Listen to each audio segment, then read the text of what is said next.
الحمدللہ رب العالمین والصلاة والسلام علی سید الانبیاء والمرسلین اما بعد فاعوذ باللہ من الشیطان الرجیم بسم اللہ الرحمن الرحیم ربنا انی اسکنت من ذریتی بواد غیر ذی زرع عند بیتک المحرم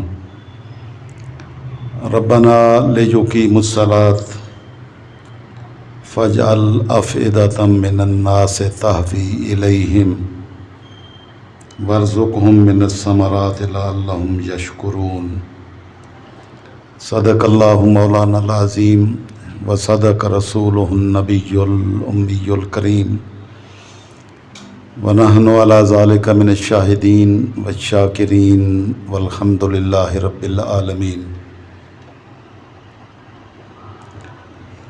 معزز حاضرین و ناظرین و سامعین، اللہ رب العزت کا بے حد و بے حساب لطف و کرم اور فضل و احسان ہے کہ اس نے ہمیں ایمان کی دولت سے مالا مال فرمایا، تاجدار کائنات صلی اللہ تعالی علیہ وسلم کی غلامی کا اعزاز بخشا اور قیامت تک آنے والے انسانوں کی رہنمائی کے لیے قرآن مقدس کی صورت میں اور سید الانبیاء صلی اللہ تعالی علیہ وسلم کی سیرت طیبہ کی صورت میں ہدایت کا سامان پیدا فرمایا۔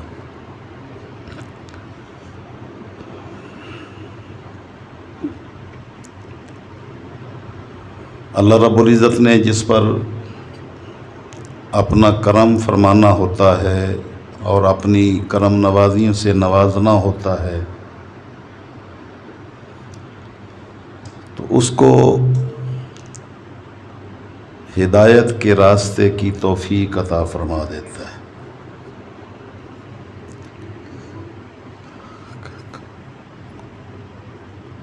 ہدایت بھی رب ذوالجلال کی بارگاہ سے نصیب ہوتی ہے۔ جس کو بھی ہدایت سے کرم نوازی فرمائی گئی اور اس کو صراط مستقیم کا راستہ مالک نے چلنے کی سعادت دی تو یہ اس کی کرم نوازی کے بغیر نہیں ہو سکتا۔ اس لیے نیکی فرما برداری کے راستے پر چلنا، نیکی کرنا، یہ کسی انسان کا کمال نہیں ہے، یہ مالک الملک کا کمال ہے جو اس کو نیکی کے راستے پر چلنے کی توفیق دیتا ہے۔ یہ توفیقات ہر ایک کو نصیب نہیں ہوتی۔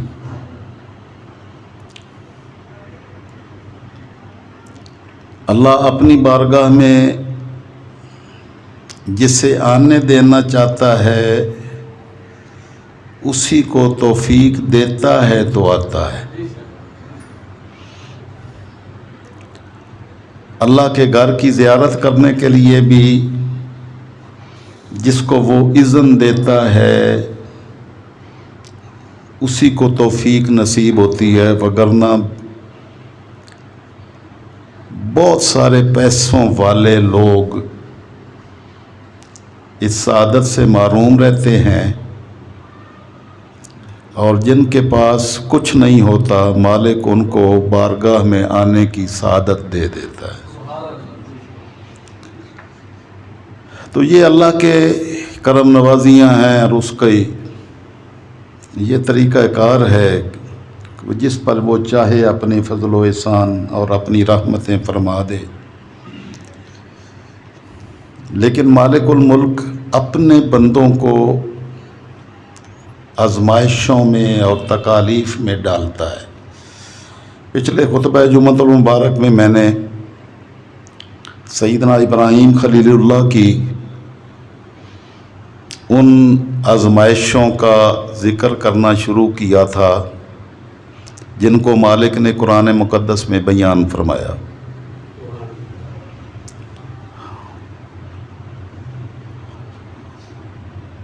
اور میں اس سے یہ سمجھا ہوں کہ مالک الملک آزمائشوں میں بھی انہی کو ڈالتا ہے جن کو امتحان میں پاس کرنا ہوتا ہے۔ ہر ایک پر آزمائشیں بھی نہیں آتی، آزمائشیں بھی خاص لوگوں پر آتی ہیں۔ سید الانبیاء صلی اللہ تعالی علیہ وسلم کی ذات گرامی، تمام انبیاء کرام، تمام صحابہ کرام رضوان اللہ علیہم اجمعین کی حیات طیبہ کو اگر دیکھیں تو آزمائشوں کی انتہا ہے۔ ایک آزمائش کا میں نے دو آزمائشوں کا ذکر پچھلی گفتگو میں کیا تھا جو ابراہیم علیہ السلام کو مالک الملک نے جن آزمائشوں کے مراحل سے گزارا۔ ایک تو اس کے بڑے دربار میں نمرود کے، جب ساری دنیا کفر تھی اور اکیلے سیدنا ابراہیم خلیل اللہ ایمان کا پرچم بلند فرمانے والے تھے، کتنی ہمت، جرت، استقامت مالک الملک نے آپ کو عطا فرمائی کہ ساری دنیا کفر ہے، بادشاہی بھی اس کی ہے جو اپنے آپ کو خدا کہتا ہے، اور اس کے دربار میں اس کے ساتھ مکالمہ کرنا اور اس کے سامنے حق کو بیان کرنا اور اپنے رب ذوالجلال کی عظمت و کبریائی کا بیان کرنا، کتنا بڑا جگرا مالک الملک نے اس ہستی کو عطا فرمایا۔ پھر جب آپ کو اس بڑی آزمائش سے گزارا کہ دنیا کفر نے مل کر آپ کو آگ میں ڈالنے کا انتظام کیا،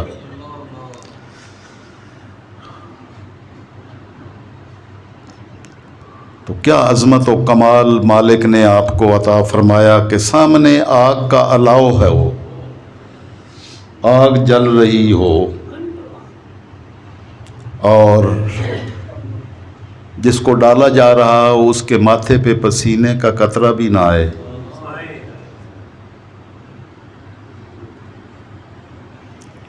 اور امداد کی پیشکشیں بھی ہوں، اللہ کے ملائکہ جو نظام کائنات میں اللہ کے حکم کی تعمیل کرتے ہوئے مختلف ڈیوٹیز اور خدمات سر انجام دیتے ہیں، وہ پیش ہوں اور وہ پیشکش کریں کہ اگر آپ ہمیں حکم دیں تو اس سارے دنیا کفر کے مکر و فریب کو ہم اڑا کے رکھ دیں، اور وہ کہیں کہ مجھے آپ کی ضرورت نہیں ہے۔ اس حال میں بھی جس کی نظریں رب ذوالجلال کی ذات پر ہوں کہ میرا مالک سب کچھ کر سکتا ہے، اور اپنے مالک کی رضا کی خاطر کہ اگر وہ میرے وجود کے جلنے میں راضی ہے تو میں جلنے کو تیار ہوں، اور توکل کے اس مقام پر فائز ہیں کہ اللہ کی ذات پر اتنا بھروسہ ہے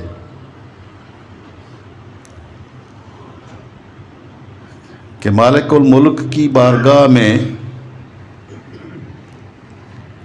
دعا بھی نہیں کرتے کہ کہیں میری دعا اللہ کی مشیت اور اس کی رضا کے خلاف نہ ہو جائے، میرا رب کچھ اور چاہتا ہو اور میں اس سے کوئی اور دعا مانگ لوں۔ تو توکل و رضا کا وہ مقام اللہ کے خلیل ابراہیم علیہ السلام کو ہی زیبا ہے۔ اور مالک الملک نے دنیا کو دکھلایا کہ جب انہوں نے آپ کو آگ میں ڈالا تو کون نہیں جانتا کہ آگ جلانے کا کام کرتی ہے۔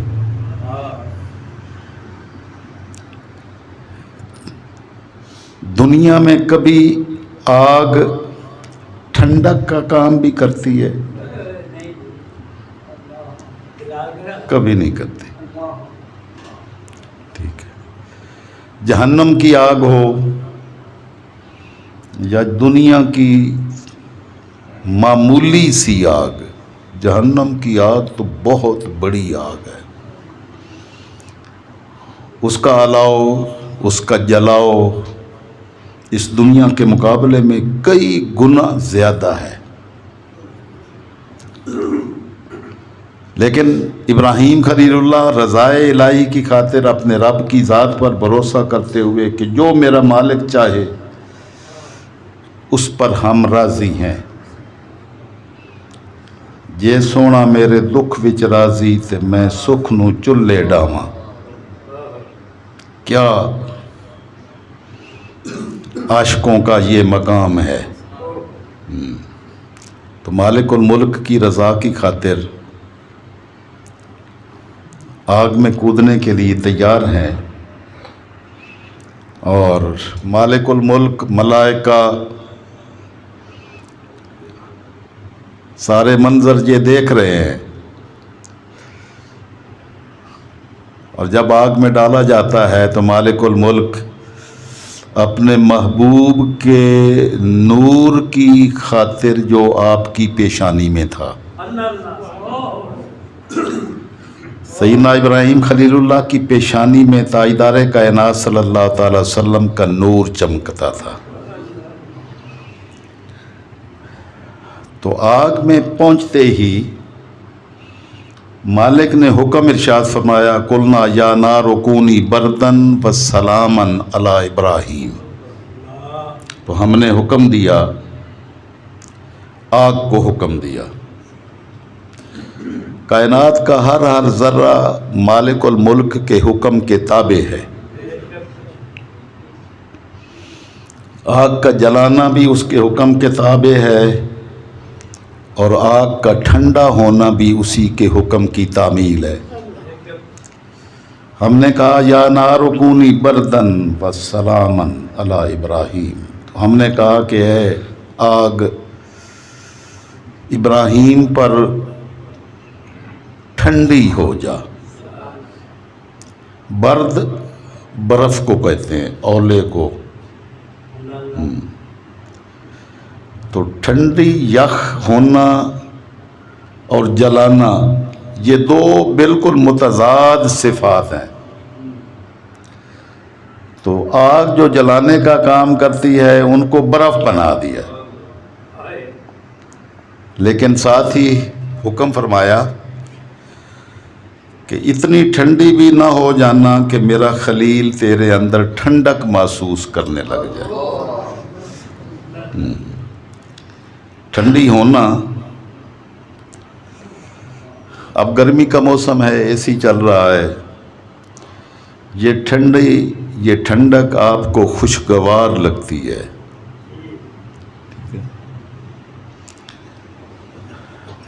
لیکن برفانی علاقے میں یخ،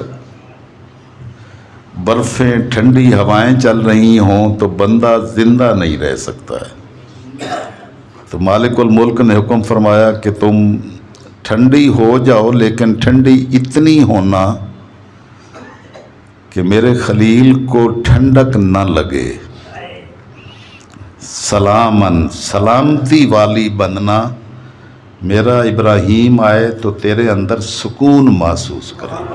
نعرہ تکبیر، نعرہ رسالت، نعرہ حیدر۔ اس کا مطلب ہے کہ کائنات میں جو چیزیں ہم دیکھتے ہیں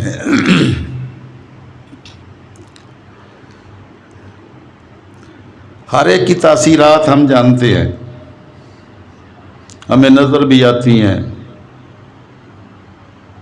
میٹھا بھی پتہ چلتا ہے، کڑوا بھی پتہ چلتا ہے، لیکن مالک جس کے بارے میں جو چاہے اس کی ساری تاثیرات کو ہی چینج کر دے۔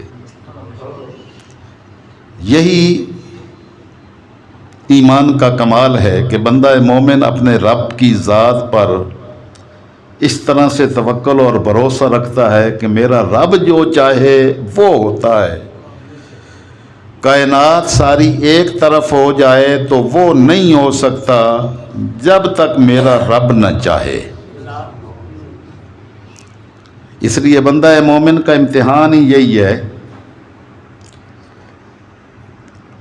کہ وہ کسی سے نہیں ڈرتا۔ اپنے رب کی ذات پر بھروسے کا مطلب، توکل کا مطلب ہی یہ ہے کہ میرا رب جو چاہے وہ ساری صفات، وہ ساری کی ساری ان کے ہر شے کے اوصاف جیسے چاہے تبدیل کر سکتا ہے۔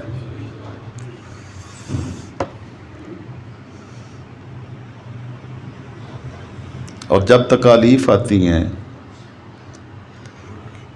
دیکھنے والوں کو تکالیف نظر آتی ہیں، جھیلنے والوں کو جنت کی بہاریں نظر آتی ہیں۔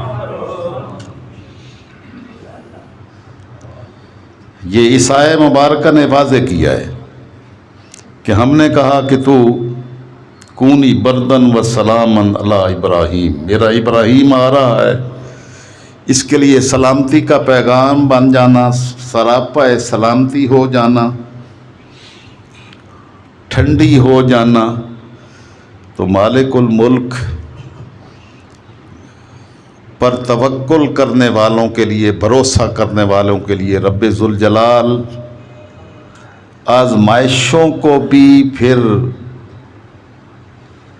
اس میدان میں کودنے والوں کو کودنے کے بعد جن رحمتوں سے نوازتا ہے وہ تاثیرات کی بھی تبدیلی ہو جاتی ہے۔ سیدنا خبیب بن عدی، ظالموں نے وہ ظلم ڈھائے۔ میں ان کی سیرت پڑھ رہا تھا تو مجھے یہ بات سمجھ آئی کہ دیکھنے والوں کو تو خون کی نہریں بہتی ہوئی نظر آتی ہیں، لیکن مالک الملک جب تاثیرات چینج کر دے تو اس میں بھی جنت کی ہوائیں نظر آتی ہیں۔ آپ کی پھانسی کا دن آیا تو ان ظالموں نے آپ کے وجود کے مختلف اعضاء کاٹنے شروع کیے، انگلیاں کاٹی، ہاتھ کاٹے، بازو کاٹے، کان کاٹے، ناک کاٹی، خون کے فوارے نکل رہے تھے۔ اور انہوں نے کہا کہ کافروں نے کہ اے خبیب، اب تو چاہتا ہوگا کہ تیری جگہ تیرے نبی کی ذات ہوتی اور تو آرام اور سکون کی کیفیات میں آتا۔ تو آپ نے فرمایا، ظالموں، اللہ کی عزت کی قسم، مجھے ساری دنیا مل جائے اور دنیا کی راحتیں ساری میرے پاس ہوں، میں تو یہ بھی گوارا نہیں کرتا کہ یہ ساری نعمتیں مجھے ملے اور میرے نبی کے پاؤں میں ایک کانٹا بھی چبھے۔ یہ کب ہو رہا تھا؟ جب خون کے فوارے بہہ رہے تھے۔ اس سے مجھے یہ معلوم ہوا، اور اس آیت نے بھی یہ واضح کیا کہ مالک الملک جن کو ان امتحانات سے گزارتا ہے ان کے لیے پتہ نہیں کتنی تاثیرات بھی بدل دیتا ہے، وہ اس میں بھی راحت اور سکون محسوس کرتے ہیں۔ یہ بہت کمال کا موضوع ہے، اس پر میں انشاءاللہ الگ ایک پورا خطاب کروں گا اور مختلف اور چیزوں کو انشاءاللہ بیان کروں گا۔ تو مالک الملک آزمائشوں میں ڈالتا ہے، لیکن آزمائشوں میں ڈالتا انہیں ہے جن کو پہلے توفیق بھی بخشتا ہے۔ تو ابراہیم خلیل اللہ کی عظمتوں کے احوال قرآن مقدس کی مختلف آیات میں بیان فرمائے، اور ایک اور آزمائش کا تذکرہ سورہ ابراہیم کی اس آیہ مبارکہ میں بیان فرمایا، ربنا انی اسکنت من ذریتی بواد غیر ذی زرع عند بیتک المحرم۔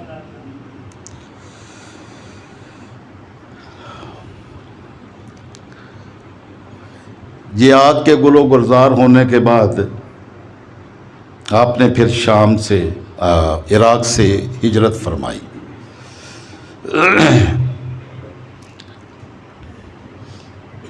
آپ نے اور فلسطین کے سفر بھی کیے، پھر شام کی طرف آپ نے سفر فرمایا۔ شام میں آپ کا قیام تھا۔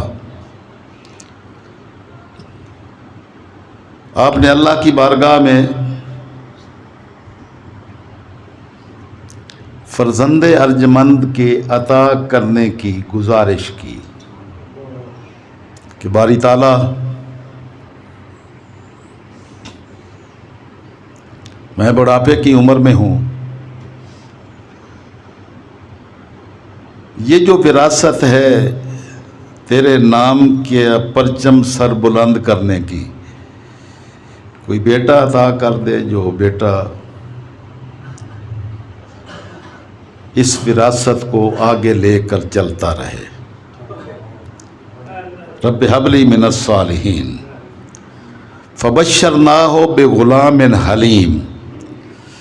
تو اللہ فرماتا ہے ہم نے ان کو بڑے حلم اور بردبار بیٹے کی خوشخبری سنا دی۔ جب بیٹے کی خوشخبری سنائی ہے، آپ کی عمر تقریباً 99 سال تھی، 99 تقریباً آپ کی عمر مبارک 175 برس کی ہے، اور 99 سال کی عمر میں اللہ نے بیٹا عطا کیا۔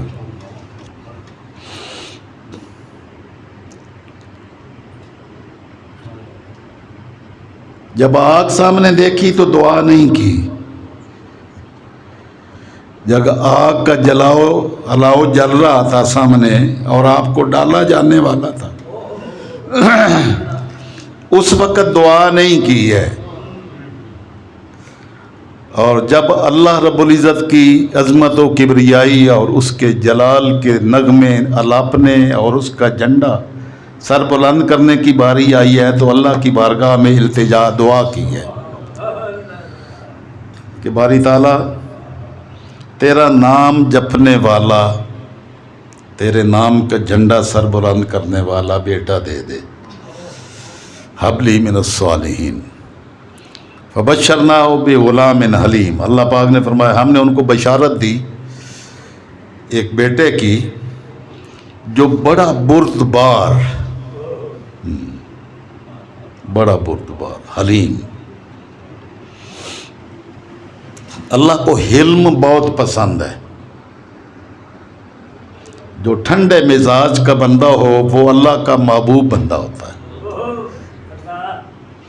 کیونکہ ٹھنڈے کے مزاج کا آدمی جلد باز نہیں ہوتا، تو جلد بازی انسان کو تباہ کر دیتی ہے اور بردباری انسان کو با کمال بنا دیتی ہے۔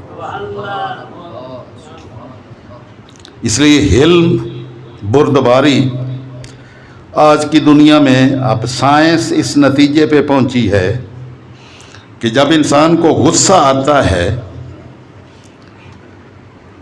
تو اگر وہ 45 سیکنڈ برداشت کر جائے، ایک پورا منٹ نہیں، 45 سیکنڈ اگر وہ اس کو برداشت کر جائے غصے کو اور اس پر کنٹرول کر لے تو وہ بہت ساری برائیوں سے بچ جائے گا۔ جو غلبہ غصے نے اس پر پا کر اس سے کام کروانے تھے اس سے وہ بچ جائے گا۔ آج دنیا نے جب تحقیقات کر کے یہاں تک پہنچے تو بتایا گیا کہ یہ بات تو 1450 سال پہلے ایک ہستی نے ارشاد فرمائی تھی۔ دنیا اب پہنچی ہے اور تاجدار کائنات صلی اللہ تعالی وسلم نے 1450 سال پہلے ارشاد فرما دی۔ تو جس نے یہ ریسرچ کی تو اس نے پوچھا وہ 1450 سال پہلے کون ہستی تھی، تو اس نے کیا فرمایا؟ تو میرے آقا صلی اللہ علیہ وسلم نے ارشاد فرمایا کہ جس بندے کو غصہ آئے تو غصے کو کنٹرول کرنے کا طریقہ یہ ہے کہ وہ کھڑا ہے تو بیٹھ جائے، بیٹھا ہے تو لیٹ جائے، لیٹا ہے تو وضو کرے،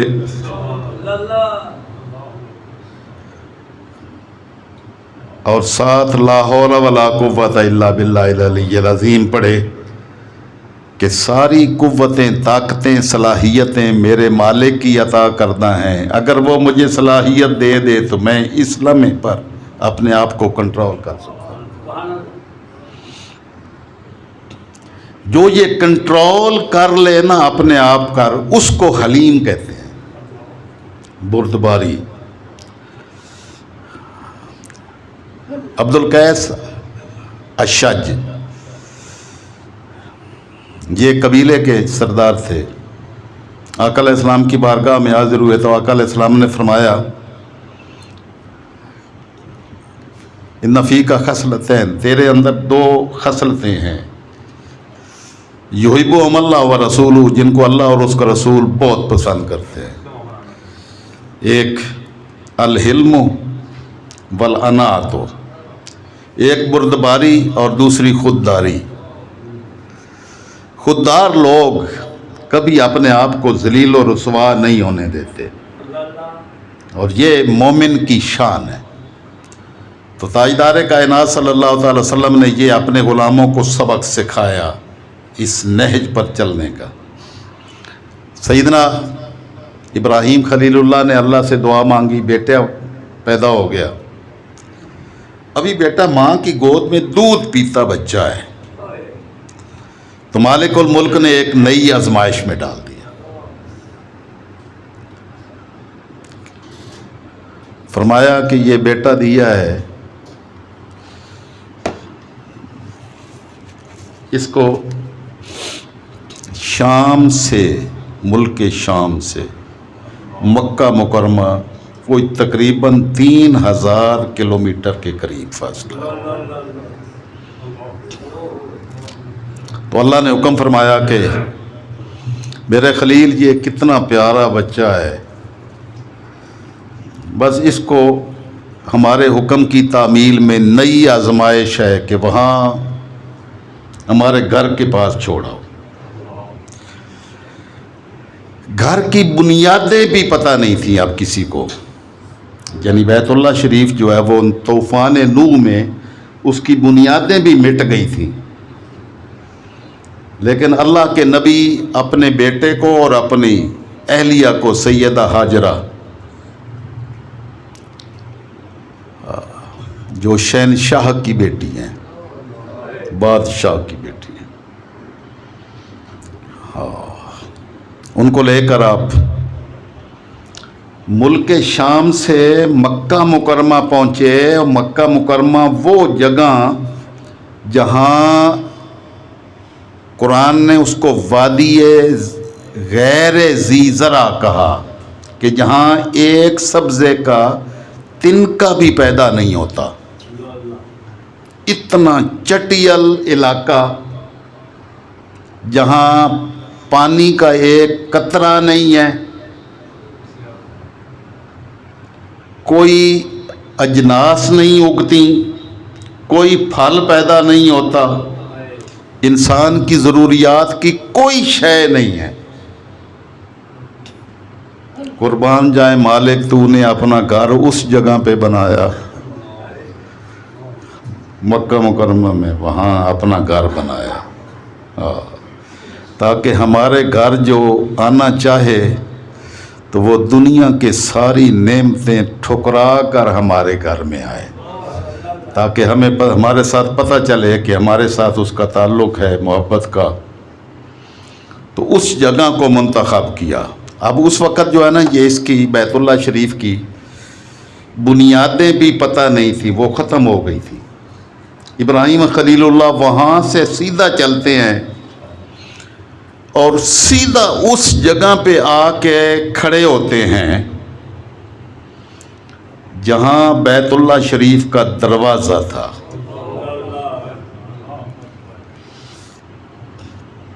وہاں سیدہ حاجرہ سلام اللہ علیہا ان کو ایک تھیلی کھجوروں کی دیتے ہیں، ایک چھوٹا سا مشکیزہ پانی کا دیتے ہیں۔ وہاں کھانے کی کوئی چیز ہے، نہ پیدا ہوتی ہے، نہ اگتی ہے، نہ موجود ہے، نہ کوئی انسان ہے، نہ کوئی آبادی ہے، نہ کوئی گھر ہے، کوئی شے نہیں ہے۔ اس کو توکل کہتے ہیں۔ اللہ کی رضا کی خاطر مالک جب حکم دیتا ہے تو وہاں جا کے چھوڑتے ہیں، اور وہاں سے الٹے قدم سیدھے واپس ان کو چھوڑ کے سیدہ حاجرہ سلام اللہ علیہا آپ کے پیچھے چلتی ہیں، پوچھتی ہیں کہ آپ ادھر تنہا ہمیں، میرے بیٹے کو، مجھے اور میرے بیٹے کو چھوڑ کے جا رہے ہیں؟ آپ جواب بھی نہیں دیتے۔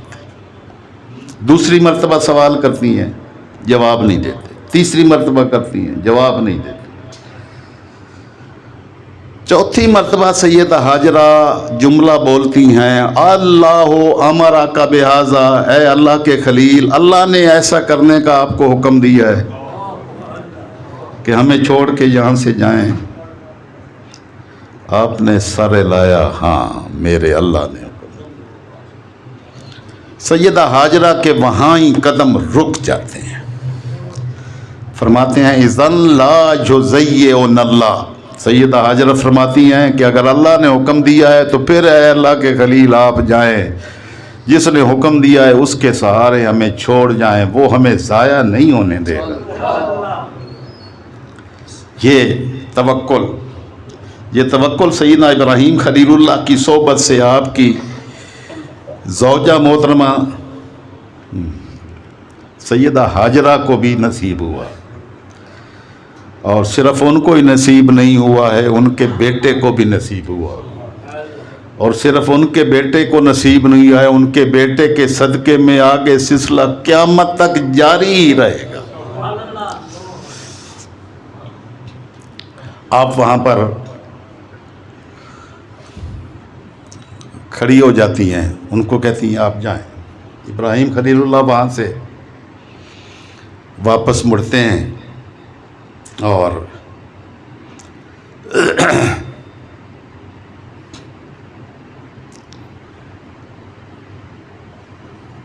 مروہ کی پہاڑی ہے، صفا اور مروہ دو پہاڑیاں جس کے درمیان حاجی دوڑتے ہیں، مرد ہو یا عورت، ہر ایک کو اسی جگہ پہ چکر لگانے پڑتے ہیں۔ مروہ کی پہاڑی پر کھڑے ہو کر آپ نے یہ دعا فرمائی، سیدہ حاجرہ آپ کی اہلیہ محترمہ اور آپ کے صاحبزادے اسماعیل ننھے اسماعیل جو ماں کی گود میں ہیں، ان کو اس جگہ پہ چھوڑ کر وہاں سے جب واپس ہوتے ہیں تو مالک کی بارگاہ میں بیت اللہ کی طرف منہ کر کے دعا کرتے ہیں اور عرض کرتے ہیں ربنا، اے ہمارے رب، انی اسکنت من ذریتی، میں نے اپنی کچھ اولاد کو یہاں بسا دیا ہے، بواد غیر ذی زرع، اس وادی میں جس میں کوئی کھیتی باڑی نہیں ہوتی، جہاں کچھ نہیں اگتا، لیکن یہ وادی غیر زرع ہے کہاں؟ عند بیتک المحرم، تیرے گھر کے پاس ہے، تیرے گھر کے پاس چھوڑا ہے میں نے اپنی کچھ ذریت کو۔ ربنا لیقیموا الصلاۃ، باری تعالیٰ چھوڑا اس لیے ہے کہ ان کی پیشانیاں نماز کی ادائیگی میں تیری بارگاہ میں سجدہ ریز ہوں، نماز پڑھنے کے لیے جہاں پر چھوڑا ہے۔ فَاجْعَلْ أَفْئِدَةً مِّنَ النَّاسِ، باری تعالیٰ یہ دو نہ رہیں بلکہ لوگوں کے دلوں کو اس طرح بنا دے، تہوی الیہم، کہ وہ گرتے پڑتے آئیں، جتنی مشکلات بھی ان کو راستے میں برداشت کرنی پڑیں کریں، اور تیرے اس گھر کی زیارت کے لیے نہیں، گھر کی زیارت کے لیے نہیں، تہوی الیہم، میری اولاد کی زیارت کے لیے آئے ہیں۔ تہوی الیہم، یہ نہیں دعا کی تہوی الی بیتک المحرم، تیرے مقدس گھر کی زیارت کے لیے آئیں، گرتے پڑتے آئیں، یہ دعا نہیں کی، یہ دعا کی کہ ان کی زیارت کے لیے آئیں، تہوی الیہم۔ اب جس کو بھی بیت اللہ شریف کی زیارت کا شرف نصیب ہوتا ہے، شرف تو بہت ساروں کو نصیب ہوتا ہے، قبول ان کا ہوتا ہے جو محبوب کی زیارت کے لیے جاتے ہیں۔ نعرہ تکبیر، نعرہ رسالت، نعرہ حیدر۔ کیونکہ ابراہیم خلیل اللہ نے ان کی زیارت کے لیے آنے والوں کی آنے کی دعا کی تھی، تو باقی رہ گئے جو ان زیارت کے لیے جاتے ہیں، تو بیت اللہ کی زیارتیں ان کو ان کے صدقے میں نصیب ہو جاتی ہیں۔ ان کے طفیل حج تو خدا نے کرا دی۔ اصل الاصول حاضری اس پاک در کی ہے۔ یہ اعلیٰ حضرت نے یہی کیفیت کو اس شعر میں بیان کیا ہے کہ حج تو ان کے صدقے میں اللہ عطا فرما دیتا، بیت اللہ کی زیارتیں بھی ہو جاتی ہیں، صفا مروہ کے درمیان سعی بھی ہو جاتی ہے، منا مزدلفہ عرفات میں بھی حاضری ہو جاتی ہے۔ جو ان کی محبت میں جہاں آتا ہے ان کو یہ ساری چیزیں عطا کر دی جاتی ہیں، جو ان کی محبت کے بغیر آتا ہے وہ سارا کچھ کرنے کے باوجود بھی محروم رہتے ہیں، ان کو وہ کیفیات نصیب نہیں ہوتی۔ یہ دعا فرمائی کہ ان کی طرف کھینچے چلے آئیں۔ وَارْزُقْهُم مِّنَ الثَّمَرَاتِ، باری تعالیٰ پھر جب اتنے لوگ اکٹھے ہوں گے تو یہاں تو ایک تنکا نہیں اگتا ہے، تو ان کے کھانے کا انتظام بھی تو ہی فرمانا۔ وَارْزُقْهُم مِّنَ الثَّمَرَاتِ، پھلوں کا رزق دینا، لَعَلَّهُمْ يَشْكُرُونَ، تاکہ وہ تیرے شکر گزار بندے بنے۔ جن کو اب مکہ کی اس سرزمین کی زیارت نصیب ہوتی ہے، جو قسمت والوں کو نصیب ہوتی ہے، تو وہاں پھل پیدا تو کوئی نہیں ہوتا، لیکن دنیا جہان کے پھل وہاں موجود نظر آتے ہیں۔ ہاں، یہ ابراہیم خلیل اللہ کی دعا ہے۔ اب لاکھوں لوگ وہاں پر اکٹھے ہو جائیں، مجھے بھی مالک نے بے شمار مرتبہ توفیق بخشی اپنی بارگاہ میں حاضری کی اور آقا علیہ السلام کی بارگاہ اقدس کی حاضری کی۔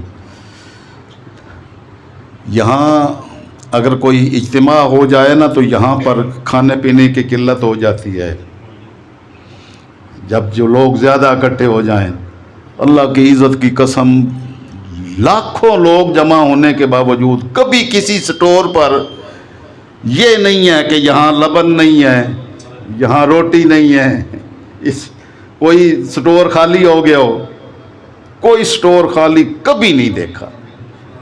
اور قیمت بھی کوئی نہیں بڑھتی، قیمت بھی وہی رہتی ہے جو پہلے ہوتی ہے۔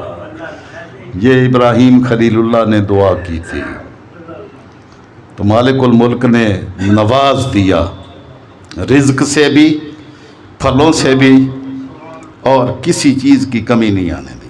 اب آپ تو چلے گئے، سیدنا ہاجرہ اپنے بچے کو دودھ پلاتی ہیں، 2-3 دن گزر گئے، وہ کھانے پینے کی وہ کھجوریں تھیں وہ ختم ہو گئیں، پانی بھی ختم ہو گیا۔ آپ پانی کی تلاش میں ادھر ادھر دوڑی، باہر دیکھا کہ کوئی بندہ نظر آئے، صفا کی پہاڑی پر چڑھی جو بالکل سامنے ہے، بیت اللہ شریف کے دروازے کے سامنے صفا کی پہاڑی ہے۔ اب تو وہ پہاڑی ختم ہو گئی ہے، نشان صرف باقی رہ گیا ہے، باقی تو ساری تعمیرات ہو گئی ہیں۔ ذرا اس وقت کو خیال کریں جب یہاں کچھ نہ تھا۔ قربان جائیں سیدہ ہاجرہ تیری عظمت و جلال پر، اور آپ مالک نے جو آپ کو اپنی بارگاہ کی نسبت اور تعلق نصیب کیا اس کے کمال پر۔ آپ اوپر چڑھی اور کوئی بندہ پرے دوسری سائڈ پہ کوئی نظر آئے، کوئی نہیں تھا، وہاں سے نیچے اتری۔ یہ جو میلین اخضرین ہیں جہاں سبز لائٹیں جلتی ہیں، یہاں سے آپ تیزی کے ساتھ دوڑیں کیونکہ یہ نیچی جگہ تھی، ادھر بیٹا نظر نہیں آتا تھا، تو وہاں سے تیزی سے گزر کے تو آگے دوسری پہاڑی کی طرف مروہ کی طرف گئی۔ وہاں جا کے اگلی طرف دیکھا کوئی بندہ کچھ نہیں، پھر واپس آئیں۔ اب شہزادے کو بھی دیکھتی رہتی ہیں، ادھر سے بھی نظر نہیں ہٹاتی ہیں، دوڑتی بھی ہیں۔ تو مالک الملک نے یہ ایک مرتبہ نہیں دوڑایا، 7 چکر لگوائے، 7 چکر لگوائے۔ جب 7واں چکر پورا ہوا تو ادھر دیکھتی ہیں تو وہاں کوئی پرندے جو ہے وہ پرندے پانی پر آتے ہیں۔ آپ واپس آتی ہیں تو سیدنا اسماعیل ذبیح اللہ کے سامنے چشمہ جاری ہے، چشمہ زمزم۔ زمزم کا معنی ہے رک جا۔ ابراہیم خلیل اللہ کی زوجہ محترمہ ام اسماعیل، سیدنا اسماعیل کی والدہ مائدہ، اس چشمے کے ارد گرد منڈیر بناتی ہیں، پانی نکل رہا ہے اور اس کو روکنے کے لیے کہ پانی جو ہے نا بہہ نہ جائے، منڈیر بناتی ہیں۔ میرے آقا نے فرمایا لو تارکت،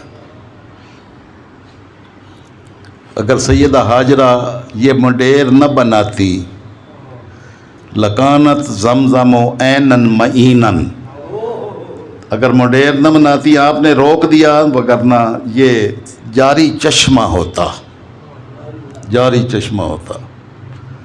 تو اب بھی وہ پانی باہر نہیں بہتا، لیکن اتنا بہتا ہے کہ پوری دنیا میں جاتا ہے، پوری دنیا کو سیراب کرتا ہے، اور اس طرح سیراب کرتا ہے کہ 15 سال بھی پڑا رہے تو اس میں نہ بو آتی ہے، نہ اس میں کائی پیدا ہوتی ہے، نہ اس کا رنگ چینج ہوتا ہے۔ یہ عظمت مالک نے عطا کی، اور وہ بیت اللہ شریف کے دروازے کے سامنے جہاں اسماعیل علیہ السلام کو چھوڑا تھا، وہاں یہ زمزم کا چشمہ ہے۔ یہ تقریباً کوئی 25-30 گز کا فاصلہ ہے بیت اللہ شریف کے دروازے کے سامنے۔ تو آپ اب بھی دیکھتی ہیں تو وہ زمزم کا چشمہ جاری ہو گیا ہے، تو آپ اس کو منڈیر بنا کے روک دیتی ہیں اور پانی خود بھی پیتی ہیں۔ اب لوگوں نے کس نے کہا کہ وہ ملائکہ آئے، پر مارا، چشمہ جاری ہو گیا۔ کئیوں نے کہا کہ اسماعیل ذبیح اللہ نے ایڑی رگڑی، چشمہ پھوٹا۔